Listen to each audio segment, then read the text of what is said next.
Did the UAE-Bahrain deal with Israel come at the expense of Al-Aqsa?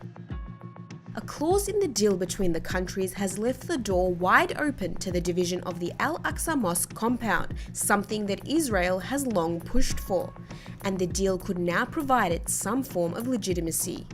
Terrestrial Jerusalem, an NGO monitoring developments in Jerusalem, has pointed out the ambiguity left in the Vision of Peace statement, which says, "As set forth in the Vision of Peace, all Muslims who come in peace may visit and pray at the Al-Aqsa Mosque, and Jerusalem's other holy sites should remain open for peaceful worshippers of all faiths."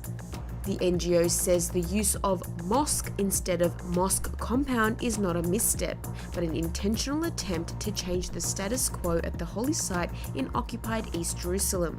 And by doing so, Israel and the US will define anything on the compound, not including the structure of the mosque, as one of Jerusalem's other holy sites, allowing Jews to pray there.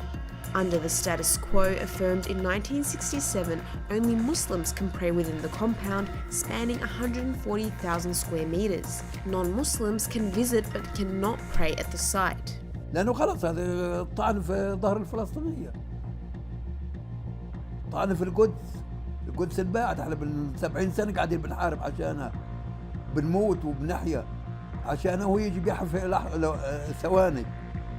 Analysts are pointing out that the deal serves as a Muslim country's approval of an Israeli agenda.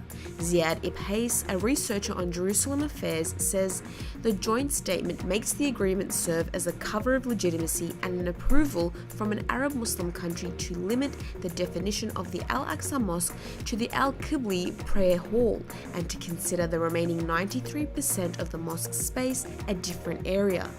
Fears over these moves have grown since Israeli authorities installed more loudspeakers in and around the compound this month. They are parallel to the original loudspeakers, run by the Jerusalem Islamic Waqf in charge of the site, and are seen as an attempt to establish a separate administration in Al-Aqsa. And then there's the 2003 Israeli court ruling. Incursions by Israeli settlers in the Al-Aqsa compound escalated after the ruling decided that they were merely an entry of Israeli citizens to part of their land. Since then, Israeli forces protect groups who storm Al-Aqsa instead of preventing them from entering the compound.